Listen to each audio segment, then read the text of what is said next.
Okay, that was just by the way. That was a nice teaching. That was a powerful teaching. Even me, I'll have to listen to it again and again, because this is what will help you in the crises and challenges of life.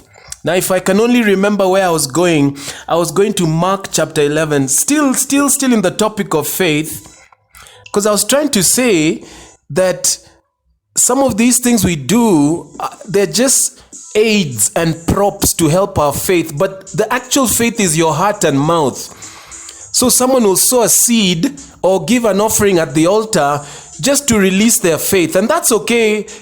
That's how they're releasing their faith. Someone else will take oil and they'll dab their whole house with oil. The windows, the doors, the bed, the table, they'll put oil all over the place.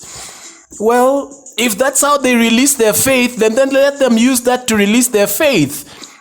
But the highest form of releasing your faith is just your mouth and your heart. You don't even need all these funny things: oil, water, salt, seeds, and all these funny things.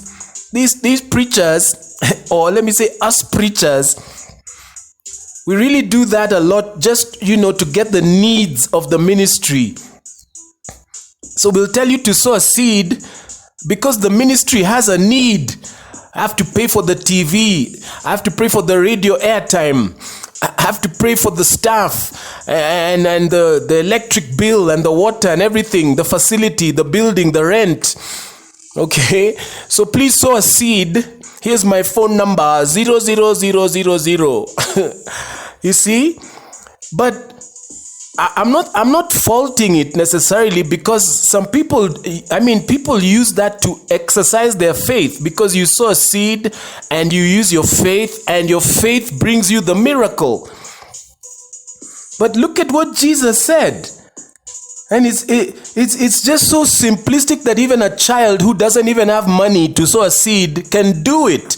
Even a person who's not educated or who doesn't have a good job with a fat salary and all those other things can be able to do what Jesus said. The Christian faith is for rich and poor, black and white, young and old, child and adult, sick and healthy, primitive and cultivated, urban and rural, village and city. The Christian faith, the gospel is for everybody. Mark 11 verse 24, it says, "Therefore I say unto you, whatever you pray, whatever you desire, when you pray, believe that you receive and you shall have." Now, is there any money involved there? Is there any salt involved there? Is there any oil involved there? Is there any water involved there? Is there anything involved there? He said, whatever you desire, when you pray. What's the active verb? Prayer. What's the other active verb? Believe. What's the other active verb? Receive, and then you shall have. Okay, that's another subject for another day. You can meditate on that, and I too will meditate on it, because God's answers are so simple. This world has complicated everything for us, and even the church world, with preachers always asking for seeds, has complicated everything. Let's go back to the simplistic faith that even a child can receive. You can just pray and believe, and the next minute or the next hour or the next day, there'll be a knock at your door and your miracle will have arrived.